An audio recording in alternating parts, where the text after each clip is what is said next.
The catalyst for change. It was supposed to be an ordinary flight for Michael Carter, a distinguished philanthropist and CEO of a multinational tech firm, on his way to receive a humanitarian award in Geneva. Known for his calm demeanor and an unshakable resolve to address societal inequalities, Michael had boarded the flight with little more than a carry-on bag and a collection of documents to review. His focus was sharp, his mind entirely consumed with the keynote speech he was set to deliver, emphasizing unity and resilience in the face of adversity. The cabin buzzed with the usual hum of activity, passengers settling in, flight attendants performing their safety demonstrations, and the faint rustle of overhead bins closing. Michael's seat was in first class, a concession he rarely allowed himself, preferring to fly economy to stay grounded with the people whose lives his initiatives impacted. But this time, his assistant had insisted, pointing out the importance of arriving well-rested for the event. As he adjusted his seatbelt and opened his laptop, Michael noticed the subtle glances directed his way. It was something he was used to, a mixture of curiosity and skepticism. His tailored suit, the confidence in his posture, and most notably, the color of his skin in a predominantly white first-class cabin often drew attention. He had long learned to ignore the implicit biases that surfaced in these moments, choosing instead to focus on his work and the positive change he sought to bring to the world. However, this flight would be different. The incident began innocently enough, or so it seemed. A flight attendant, a tall woman with platinum blonde hair pulled into a tight bun, approached Michael's row with a tray of drinks. Her name tag read Karen, and her practiced smile didn't quite reach her eyes. As she leaned in to hand a glass of champagne to the passenger beside him, the tray wobbled precariously. "Excuse me," Michael said politely, leaning back slightly to give her more space. Karen turned to him, her smile tightening. "Oh, don't worry, sir. I've got it." But she didn't. A split second later, the tray tilted further, and a steaming cup of coffee toppled over. Michael felt the hot liquid sear his chest and lap through his shirt, the pain immediate and sharp. He gasped, the scalding sensation causing him to flinch instinctively. "Oh dear," Karen said, her voice lacking any real concern. Instead of apologizing or rushing to assist, she stood there, staring at him with an expression that bordered on amusement. "Well, that's unfortunate." Michael blinked, stunned. He expected her to grab napkins or offer some form of assistance. Instead, she let out a short, condescending laugh. "Looks like someone wasn't paying attention," she quipped, her tone light, almost mocking. The remark hung in the air, drawing the attention of nearby passengers. Michael, still processing the sting of the coffee and the sheer audacity of her reaction, managed to say, "Could I get some help here? Napkins or a towel, please." Karen shrugged, her demeanor entirely too casual for the situation. "Oh, sure. I'll get to it in a moment." She didn't move. Instead, she lingered for a beat too long, her eyes meeting his with an expression Michael couldn't quite place, something between disdain and derision. Then, without another word, she walked away. Michael sat frozen in disbelief, the heat of the coffee cooling on his skin, but leaving behind a sticky residue and a growing stain on his tailored shirt. Around him, passengers exchanged uneasy glances. Some shifted in their seats, clearly uncomfortable but unwilling to intervene. Others quickly averted their gazes, burying themselves in books, tablets, or conversations, as though pretending not to notice would absolve them of complicity. For Michael, the incident was more than an accident. It was a stark reminder of the microaggressions and overt biases he had faced throughout his life. The dismissive attitude, the lack of an apology, and the laughter at his expense all pointed to a deeper issue. He had learned to recognize these moments for what they were, not isolated occurrences, but reflections of a broader societal problem. He took a deep breath, his mind racing. This wasn't the time to react emotionally. He needed to approach the situation with the same composure and clarity that had defined his career. But first, he needed to address the immediate problem. He pressed the call button. Several moments passed before Karen returned, her expression one of mild irritation. "Yes." Michael kept his tone measured. "I need something to clean this up. The coffee was extremely hot, and my clothes are soaked." Karen crossed her arms, her lips curving into a smirk. "I already said I'd get to it. No need to make a fuss." The word fuss struck a nerve. Michael straightened in his seat, his voice firm but calm. "This isn't about making a fuss. It's about basic courtesy. The coffee burned me, and I need assistance." Her smirk faltered for a moment, replaced by a flicker of annoyance. "Look," she said, her tone sharp now. "It's just coffee. You're fine. You'll survive." The dismissal hit Michael like a slap. Around him, the quiet murmur of the cabin grew louder, passengers whispering among themselves but still refusing to intervene. An elderly man across the aisle frowned but said nothing. A young woman 2 rows back peered over her seat, her expression sympathetic but silent. Karen, meanwhile, continued to stand there, unmoved and unrepentant. "I'll bring you some napkins when I have a moment," she said, turning on her heel and walking away once again. Michael watched her go, his jaw tightening. The sting of the coffee had long since faded, replaced by a deeper, more pervasive ache, the pain of being dismissed, disrespected, and dehumanized in front of a silent audience. As the flight continued, Michael's thoughts churned. He replayed the incident in his mind, analyzing every detail, every word, every expression. Was it an accident? Perhaps. But her reaction, the smirk, the laughter, the refusal to help, felt deliberate, calculated even. And then there was the question he couldn't ignore. Would she have treated another passenger the same way? He thought about his work, the countless stories he had heard from marginalized communities about the subtle and overt ways they were mistreated. He had always prided himself on being a voice for the voiceless, on standing up against injustice wherever he encountered it. But now, faced with his own moment of adversity, he found himself grappling with the weight of the situation. Michael was no stranger to conflict resolution. He had negotiated peace deals, mediated high-stakes business disputes, and navigated the complexities of systemic inequality. Yet in this confined space, with no allies and no clear path forward, he felt a rare sense of helplessness. But helplessness wasn't an option. Not for him. He reached for his phone, his hand steady despite the storm of emotions swirling within him. If the airline wasn't going to address the issue, he would document it himself. He opened the camera app and began recording discreetly, capturing the stain on his shirt, the whispers of the passengers, and the conspicuous absence of any effort by the flight crew to rectify the situation. This wasn't about revenge. It was about accountability, about ensuring that no one else would have to endure what he was experiencing. As he held the phone, his mind began to clear. He wasn't just a victim of a flight attendant's prejudice or negligence. He was a man with a platform, a voice, and the means to effect change. And if Karen thought she could dismiss him without consequence, she was about to learn otherwise. Michael wasn't seeking confrontation. He was seeking justice, and he wasn't going to let this moment pass without making it count. The silent witnesses speak. Michael sat back in his seat, his phone recording discreetly on the tray table, capturing the moments of tension and whispered judgment around him. The stain on his shirt, the sting of humiliation, and the dismissive behavior of Karen replayed in his mind like a looping tape. This wasn't just about a hot cup of coffee. It was about the broader narrative it represented, one he had seen too many times in his life, and one he refused to let slip by unanswered. The murmurs in the cabin grew louder as passengers exchanged glances. Some whispered with their seatmates, while others stole cautious looks at Michael, then quickly looked away when he met their gaze. He could feel the weight of their silence pressing down on him like a physical force.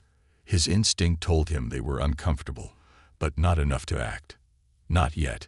He caught the eye of the elderly man across the aisle, who had been watching the incident unfold. The man's brow furrowed as if wrestling with something unsaid. Michael considered speaking to him, but decided against it, choosing instead to wait and see how events would unfold. Karen reappeared at the front of the cabin, her posture rigid, her face set in a mask of indifference. She chatted casually with another flight attendant, her voice light and cheerful, as though the altercation moments ago hadn't happened. Her demeanor infuriated Michael, but he remained still, his outward composure masking the turmoil within. Then, to Michael's surprise, the elderly man across the aisle cleared his throat loudly. The sound cut through the low hum of the cabin, drawing the attention of several passengers. Karen paused mid-conversation, glancing in his direction. "Excuse me, miss," the man said, his voice firm but polite. "I believe you owe this gentleman an apology." Karen's eyes narrowed, her practiced smile fading slightly. "Sir, I don't think." The man held up a hand, interrupting her. "No, I think you do. I watched the whole thing. You spilled hot coffee on him. And not only did you fail to help, but you also laughed about it. That's unacceptable." A ripple of tension moved through the cabin. Passengers who had been pretending not to notice the earlier altercation now turned their attention fully to the exchange. Michael felt a surge of gratitude toward the man, but kept his expression neutral, unwilling to let his emotions show just yet. Karen's smile returned, but it was thin and insincere. "Sir, I'm sorry if you feel that way, but accidents happen. I've already offered to get him napkins." The elderly man's expression hardened. "Offered? I don't see any napkins, do you?" He gestured toward Michael. "This isn't about an accident. It's about how you handled it, or didn't handle it, rather." Karen's cheeks flushed a faint red, but she didn't back down. "Sir, with all due respect, I have other passengers to attend to. And yet you've been standing here chatting with your colleague for the past 5 minutes. The man countered, his voice rising slightly. "This isn't about being busy. This is about common decency." Several passengers murmured in agreement, their voices low but unmistakable. Karen glanced around, her composure slipping as she realized she was losing control of the narrative. Michael decided it was time to speak. "I don't want to make this a spectacle," he said, his tone calm but resolute. "But I would appreciate an acknowledgement of what happened and some basic assistance." Karen turned to him, her eyes narrowing. For a moment, Michael thought she might apologize, but instead she said, "I'll get the napkins." She walked briskly down the aisle, her back stiff. The tension in the cabin eased slightly, but the atmosphere remained charged. The elderly man leaned toward Michael. "Don't let her get away with that," he said quietly. "What she did was wrong, and she knows it." Michael nodded, appreciating the support but unsure how to proceed. His instinct was to de-escalate, but he also knew that silence could be complicit.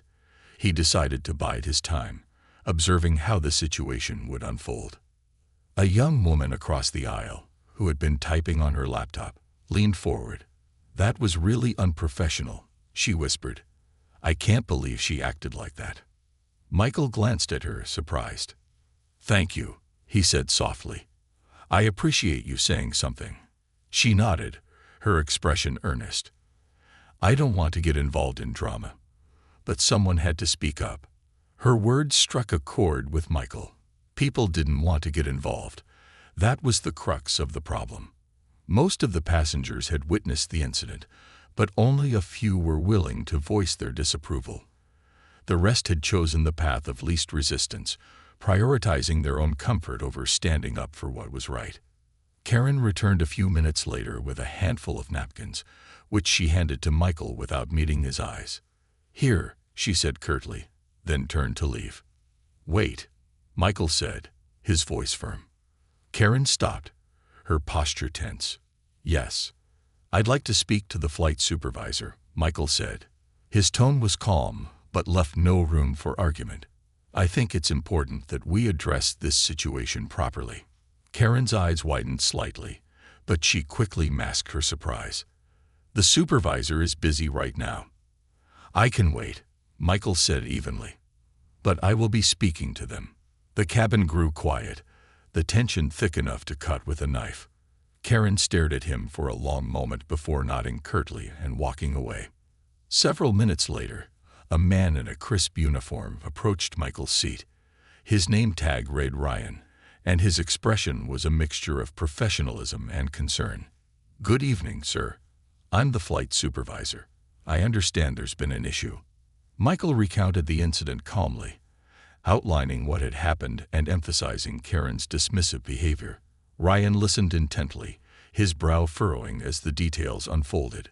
"I see," Ryan said when Michael finished. "Thank you for bringing this to my attention. I'll speak with Karen and ensure this is addressed appropriately." Michael nodded. "I'm not looking for trouble. I just want to make sure this doesn't happen to anyone else." Ryan's expression softened. "I understand, sir. I appreciate your patience. Let me handle this." As Ryan walked away, Michael felt a small measure of relief. The situation was far from resolved, but at least it was being taken seriously. Around him, passengers began to murmur again, their voices a mixture of curiosity and approval. The young woman with the laptop leaned forward once more. "Good for you," she said. "Most people wouldn't have the courage to stand up like that." Michael offered her a faint smile. "Sometimes you don't have a choice." As the flight continued, Michael noticed a shift in the atmosphere. Passengers who had been silent earlier now exchanged glances and whispered among themselves. The elderly man across the aisle gave Michael a small nod, a gesture of solidarity that spoke volumes. Karen, meanwhile, avoided Michael's row entirely, her demeanor noticeably subdued. It was clear that Ryan's intervention had left an impression, though whether it would lead to meaningful change remained to be seen. Michael closed his eyes, letting out a slow breath. He hadn't wanted to create a scene, but he also knew that moments like these couldn't be ignored. They were opportunities to challenge the status quo, to hold people accountable, and to remind everyone, himself included, that silence was not an option. As the plane soared through the night sky, Michael resolved to see this through, not just for himself, but for anyone who had ever been dismissed, dehumanized, or made to feel invisible. This was about more than a cup of coffee. It was about justice, dignity, and the power of standing up, even when it was easier to stay seated. Confronting the system. The hum of the aircraft engines filled the cabin as Michael sat in quiet contemplation, his mind replaying the events of the past hour. Karen's dismissive attitude and the hesitance of the passengers to intervene had painted a stark picture of the challenges still faced by many in positions like his. Yet, amidst the frustration, Michael felt a quiet resolve solidify within him. This wasn't just about his discomfort anymore. It was about setting a precedent. Michael's thoughts were interrupted by the return of Ryan, the flight supervisor. His expression was measured but serious as he leaned down to speak with Michael privately. "Mr. Carter," Ryan began, his tone polite but firm.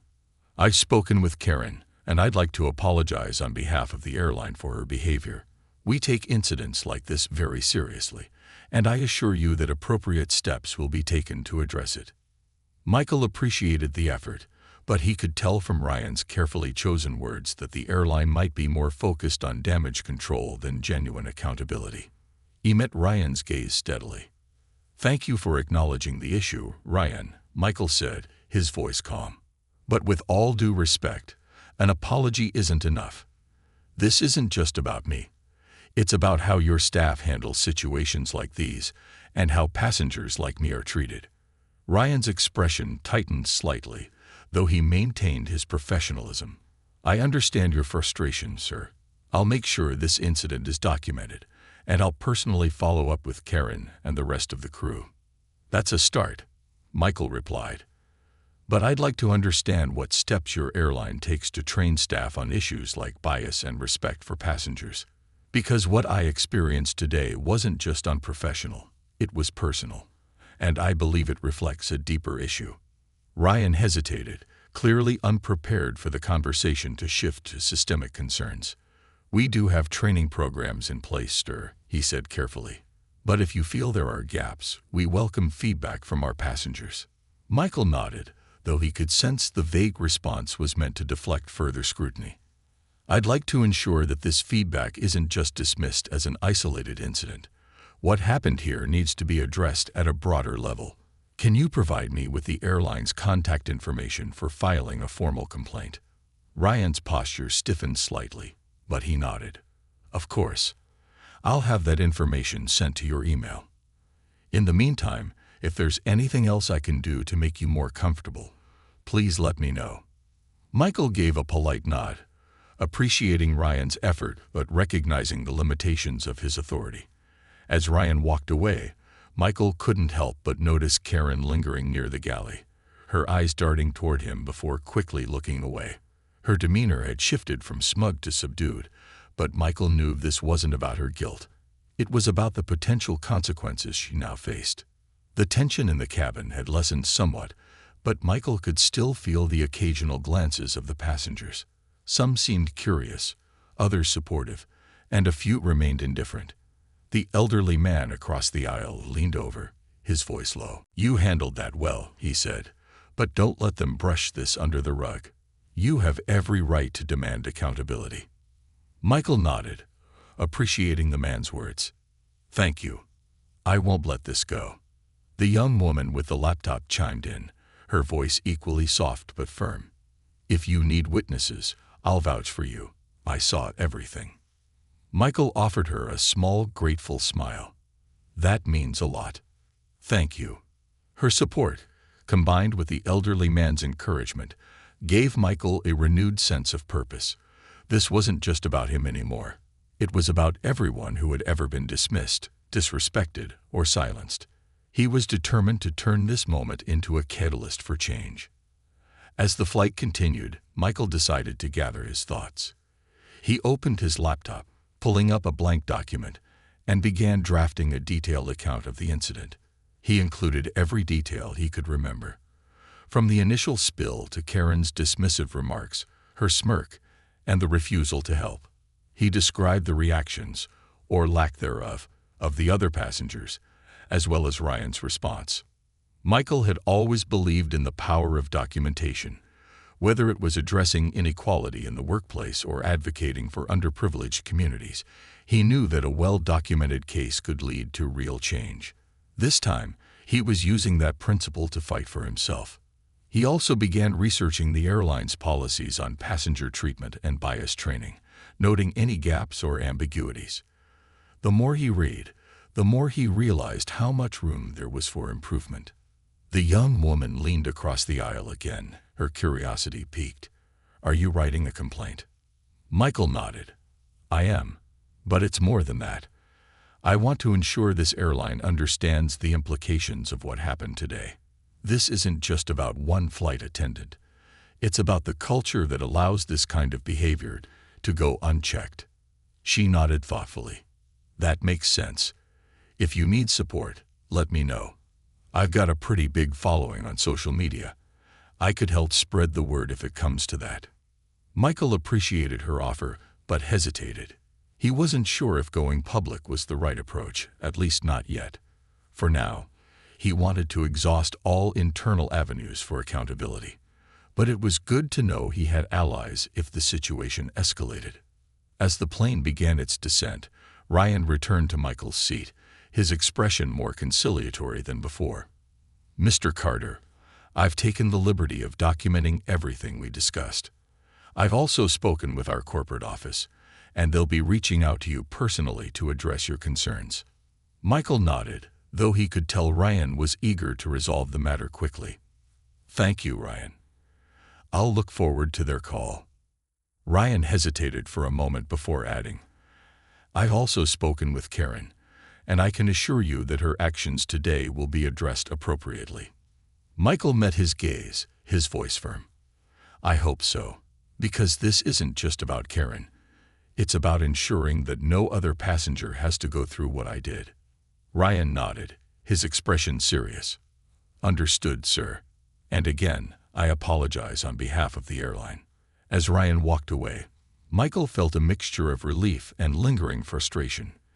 The incident had been acknowledged, but whether meaningful change would come of it remained to be seen.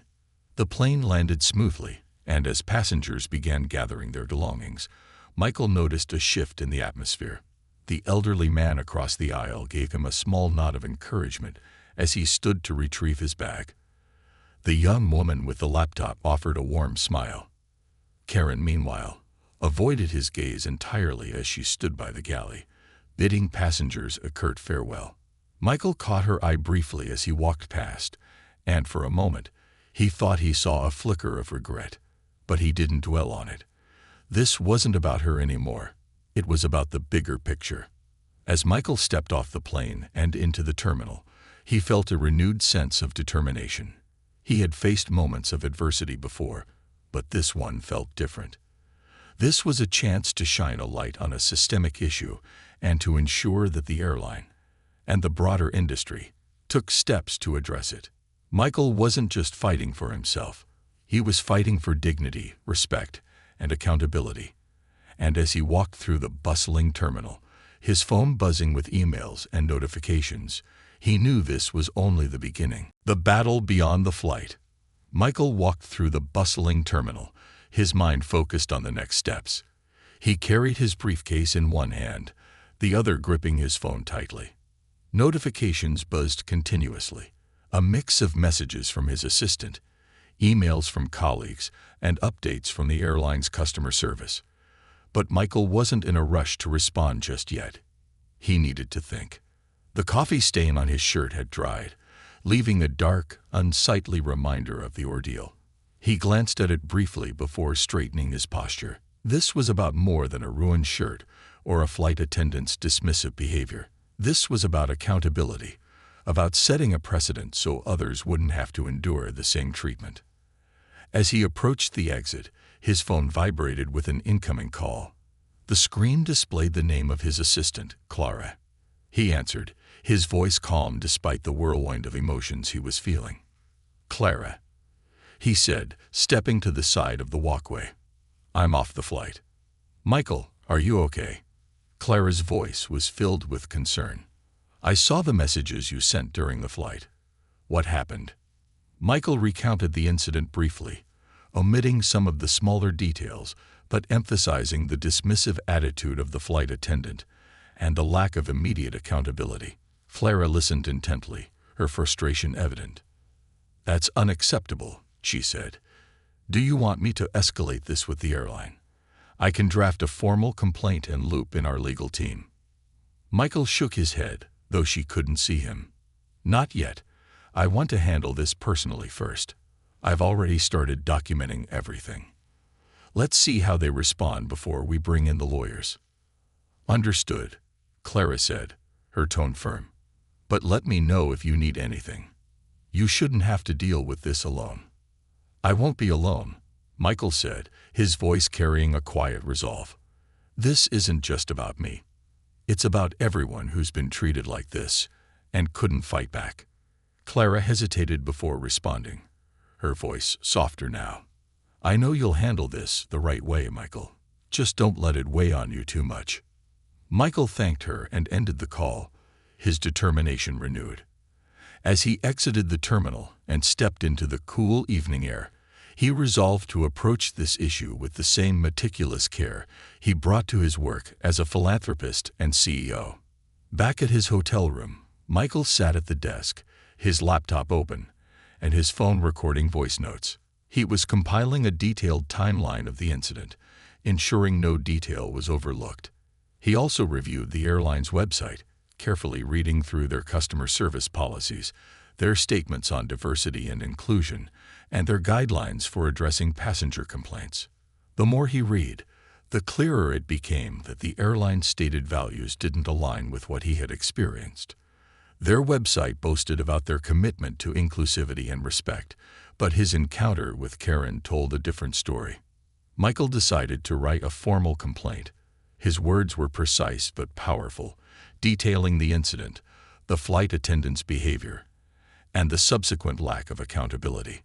He included specific suggestions for improvement: enhanced training for staff on bias and customer service, a transparent mechanism for addressing passenger grievances, and a commitment to ensuring that such incidents wouldn't be dismissed as isolated. The next morning, Michael received a call from the airline's customer service department. A woman with a calm, professional voice introduced herself as Lisa, a senior representative assigned to handle his case. "Mr. Carter, thank you for taking the time to speak with us," Lisa began.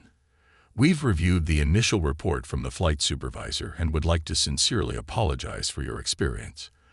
This is not representative of our values as a company." Michael listened patiently before responding. "I appreciate the apology, Lisa, but words alone won't fix this. I need to know what steps your airline is taking to ensure this doesn't happen again." Lisa paused, as though choosing her words carefully. "We take these matters very seriously, Mr. Carter. The flight attendant in question is being retrained, and we're reviewing our internal protocols to identify any gaps." Michael wasn't satisfied. "Retraining is a start," he said, "but it's not enough. This isn't about one employee. It's about the culture that allows this behavior to go unchecked. What measures are you implementing to address that?" Lisa hesitated again. "We're open to feedback, Mr. Carter. If you have specific suggestions, we'd be happy to incorporate them into our review process." Michael leaned forward in his chair, his voice steady. "I've already outlined my suggestions in the formal complaint I submitted. I'd also like a follow-up meeting with your leadership team to discuss this in more detail." Lisa's tone shifted slightly, becoming more deferential. "I'll escalate your request to our executive team, Mr. Carter. They'll be in touch to schedule a meeting." Michael ended the call feeling cautiously optimistic. The airline seemed willing to engage, but he knew it would take more than a single conversation to create lasting change. Over the next few days, Michael began to hear from others who had experienced similar incidents. News of his confrontation with the airline had spread, thanks in part to the young woman on the flight who had shared a brief but powerful post on social media about witnessing the incident. Michael's inbox was flooded with messages, some offering support, others sharing stories of mistreatment on flights, in workplaces, and in everyday life. Each story fueled his resolve, reminding him of the broader impact this fight could have. One message stood out. A woman named Tasha, who had been a flight attendant for a different airline, reached out to share her perspective. "Michael," she wrote, "I'm so sorry for what you went through. As a Black woman in the airline industry, I've seen firsthand how bias affects not just passengers, but also employees. Thank you for standing up. If you'd like, I'd be happy to share insights from my experience to help you in your efforts." Michael responded immediately, arranging a call with Tasha. Her insights were invaluable, providing a deeper understanding of the systemic issues within the airline industry. Together, they brainstormed strategies for addressing these problems, from improving bias training to creating a more inclusive corporate culture. The meeting with the airline's executive team was scheduled for the following week. Michael prepared meticulously, armed with data, testimonials, and actionable recommendations. He wasn't just fighting for justice in his own case. He was advocating for change that could ripple across the entire industry. When the day of the meeting arrived, Michael walked into the airline's headquarters with his head held high. He was greeted by Lisa and a group of executives, their expressions a mixture of curiosity and nervousness. Michael began by recounting his experience, not with anger, but with clarity and purpose. He outlined the systemic issues he had identified and presented his recommendations for improvement. The executives listened intently, their initial defensiveness softening as Michael spoke. "This isn't about assigning blame," Michael concluded. "It's about creating a culture where respect and accountability are the norm. Your passengers and your employees deserve that." By the end of the meeting, the executives agreed to implement several of Michael's recommendations, including mandatory bias training for all staff, a more transparent complaints process, and regular audits to ensure accountability. As Michael left the meeting, he felt a sense of accomplishment. The journey wasn't over, but this was a significant step forward.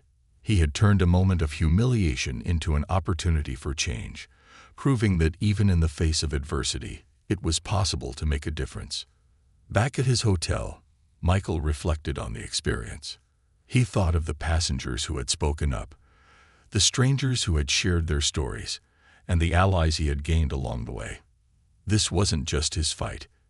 It was a collective effort to build a more just and equitable world. Michael smiled as he opened his laptop to draft his next speech.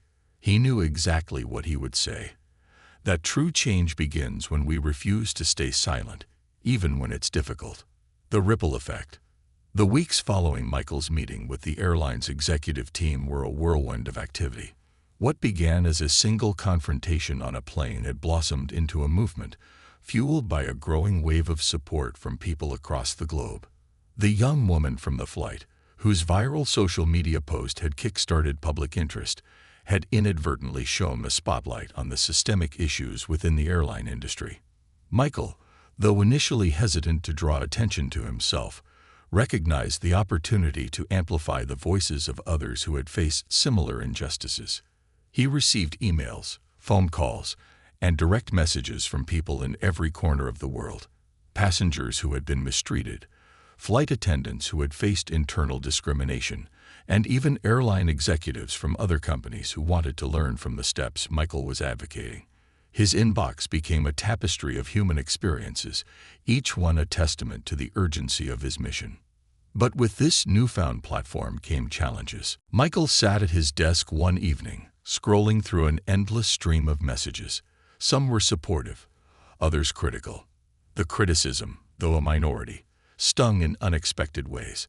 Anonymous users questioned his motives, accusing him of seeking attention or exaggerating the incident for personal gain. "You're just making a big deal out of nothing," one comment read. "It was just coffee. Get over it." Michael took a deep breath and closed his laptop, his frustration simmering. He knew this kind of backlash was inevitable, but it didn't make it any easier to stomach. The incident wasn't about the coffee. It never had been. It was about the principle, the systemic lack of accountability, and the countless people who faced similar treatment but didn't have the means or platform to fight back. He leaned back in his chair, rubbing his temples. His phone buzzed, breaking the silence. It was a call from Tasha, the former flight attendant who had reached out to him after the incident. He answered, grateful for the distraction.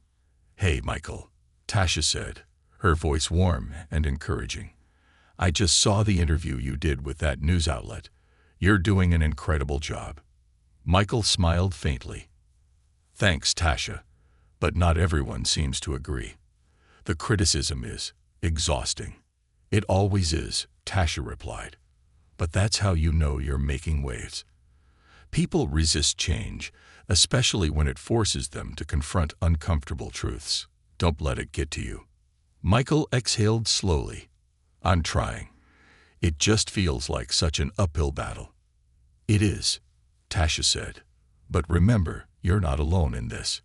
You've got people standing with you, people like me, and all those who've reached out to share their stories. Keep going. This is bigger than you." Her words resonated deeply. Michael thanked her and ended the call, feeling a renewed sense of purpose. He knew the journey ahead wouldn't be easy, but it was one worth taking. The next major development came when the airline publicly announced a series of sweeping changes to their policies and training programs. In a press release, they acknowledged the incident involving Michael and expressed a commitment to addressing the systemic issues he had highlighted. "We are grateful to Mr. Carter for bringing this matter to our attention," the statement read. "This incident has underscored the importance of ensuring that all passengers are treated with respect and dignity. As part of our efforts to improve, we will be implementing the following measures." The measures included mandatory bias and inclusivity training for all employees, the creation of an independent passenger grievance board, and a promise to review internal practices to foster a more respectful and equitable workplace culture. The announcement was met with widespread praise, though some skeptics questioned whether the changes would be more than just lip service. Michael, for his part, remained cautiously optimistic. He knew that public statements were only the first step. Real change would require sustained effort and accountability. To that end, he reached out to Lisa, the senior representative who had handled his case, to offer his assistance in shaping the new initiatives. "I want to be involved," he told her during a phone call. "Not just as a passenger who experienced mistreatment, but as someone who believes in the power of collaboration to drive meaningful change." Lisa agreed, arranging a series of meetings between Michael and the airline's leadership team. Together, they worked on refining the training programs and developing a framework for the independent grievance board. Michael's input was invaluable, drawing from his own experiences and the stories he had collected from others. As the weeks turned into months, Michael began to see the ripple effect of his actions. Other airlines started adopting similar measures, spurred by the media attention surrounding the incident and the changes implemented by Michael's airline. Advocacy groups reached out to collaborate with him, eager to leverage his influence to address systemic issues in other industries. One particularly meaningful moment came during a conference on corporate accountability, where Michael was invited to deliver the keynote address. The room was filled with executives, activists, and thought leaders, all eager to hear his insights. Standing at the podium, Michael felt a surge of emotion as he looked out at the audience. He began his speech by recounting the incident on the flight, not as a story of personal grievance, but as a lens through which to examine broader societal challenges. "This isn't just about one flight attendant or one airline," he said, his voice steady and resolute. "It's about the systems and cultures that allow bias, disrespect, and inequity to persist. And it's about the power of speaking up, even when it feels like no one is listening." The audience was silent, hanging on his every word. "Change doesn't happen overnight," Michael continued. "It requires persistence, collaboration, and a willingness to confront uncomfortable truths. But if there's one thing this journey has taught me, it's that every voice matters. Every action, no matter how small, can create ripples that lead to waves of transformation." The room erupted in applause as Michael concluded his speech. He stepped down from the podium, feeling a profound sense of fulfillment. This was why he had fought so hard, not just to address his own experience, but to inspire others to stand up for what was right. In the months that followed, Michael continued to advocate for change, both within the airline industry and beyond. He partnered with advocacy groups to develop resources for addressing bias in the workplace, spoke at universities about the importance of resilience and accountability, and worked tirelessly to amplify the voices of those who had been silenced. Karen, the flight attendant from the incident, eventually reached out to Michael through the airline's mediation program. She apologized for her behavior, acknowledging the harm she had caused and expressing a desire to learn and grow from the experience. Michael accepted her apology, not out of obligation, but because he believed in the power of redemption. The journey had been long and arduous, but Michael knew it was far from over. The fight for justice and equality was ongoing, and he was determined to keep pushing forward. As he reflected on the ripple effect of his actions, he felt a deep sense of gratitude for the allies who had stood with him, the strangers who had shared their stories, and the countless people who had been inspired to speak up. This wasn't just his story anymore. It was a collective movement, a testament to the power of resilience, and a reminder that even in the face of adversity, change was possible. Legacy of a moment. Months turned into a year, and the impact of Michael's stand against injustice continued to grow. What had begun as a singular act of defiance on a turbulent flight had transformed into a far-reaching movement for change, touching industries and individuals far beyond the airline sector. Michael had become a symbol of resilience, a reminder that dignity and justice were worth fighting for, even in the face of overwhelming odds. But for Michael, the most profound victories were not the public accolades or the sweeping policy changes. They were the quiet, personal moments of connection and reflection that reminded him why he had chosen to fight in the first place. One such moment came during a visit to a community event organized by a grassroots advocacy group. Michael had been invited to speak about his journey and the importance of standing up against systemic injustice. The event was held in a local community center, its walls adorned with artwork created by children depicting themes of hope and equality. As Michael mingled with attendees before his speech, a young woman approached him hesitantly. She was holding the hand of a little boy who couldn't have been more than 6 years old. Her eyes were wide with a mixture of awe and nervousness. "Mr. Carter," she said, her voice barely above a whisper, "I just wanted to say thank you. Your story, it gave me the courage to stand up for myself." Michael smiled warmly, lowering himself to the boy's eye level. "And what's your name, young man?" The boy grinned shyly. "Jacob." Michael extended his hand, shaking the boy's tiny one. "Nice to meet you, Jacob. Your mom's very brave." The young woman's eyes filled with tears. "I work as a nurse," she explained. "A few months ago, I was being unfairly treated at my job. I was scared to speak up, but after reading about what you did, I decided I couldn't stay silent. It wasn't easy, but things are better now. And I wanted to thank you for showing people like me that our voices matter." Michael was deeply moved. He placed a hand on her shoulder. "Your courage is what made the difference. Never forget that. And always remember, you're setting an example for Jacob. He'll grow up knowing the importance of standing up for what's right because of you." The woman nodded, her expression one of quiet determination.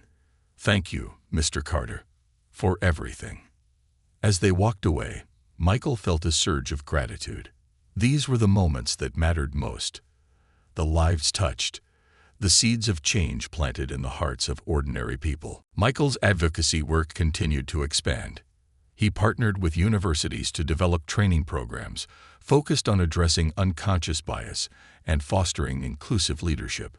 He also collaborated with corporations to create pathways for addressing grievances and holding employees accountable in a way that was both fair and effective. One of his most significant initiatives was the creation of a foundation dedicated to promoting dignity and equity in workplaces. The foundation offered resources, legal support, and training for individuals and organizations seeking to address systemic issues. It also funded scholarships for marginalized students pursuing careers in leadership, ensuring that future generations would have the tools to create lasting change. The foundation quickly gained traction, attracting support from high-profile figures in business, entertainment, and politics. Michael was invited to speak at global summits, where he shared his insights and inspired leaders to take a closer look at their own organizations. Despite the growing demands on his time, Michael remained committed to staying grounded. He made it a point to connect personally with the people his work impacted, whether through town hall meetings, mentorship programs, or one-on-one conversations. He knew that true change started at the grassroots level, and he was determined never to lose sight of that. One evening, as Michael was preparing for a speech at an international conference, he received an unexpected message. It was from Karen, the flight attendant who had been at the center of the incident that sparked it all. Her message was brief but heartfelt. "Mr. Carter, I've spent the past year reflecting on my actions and the harm they caused. I won't make excuses. I failed to treat you with the respect you deserved. And for that, I am truly sorry. Your courage in standing up for yourself and others has inspired me to confront my own biases and work to be better. I've since left my job with the airline and have started volunteering with organizations focused on inclusivity and justice. Thank you for teaching me the importance of accountability and redemption. Sincerely, Karen." Michael read the message twice, his emotions complex. He had long since let go of any anger toward Karen, focusing instead on the larger fight for justice.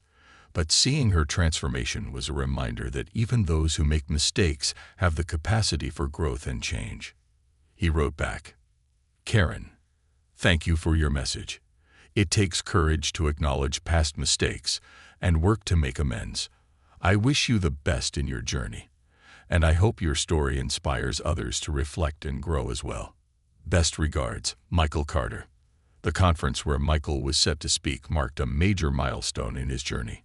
Held in Geneva, the same city where he had been headed on the fateful flight, the event brought together leaders from around the world to discuss strategies for building a more equitable future.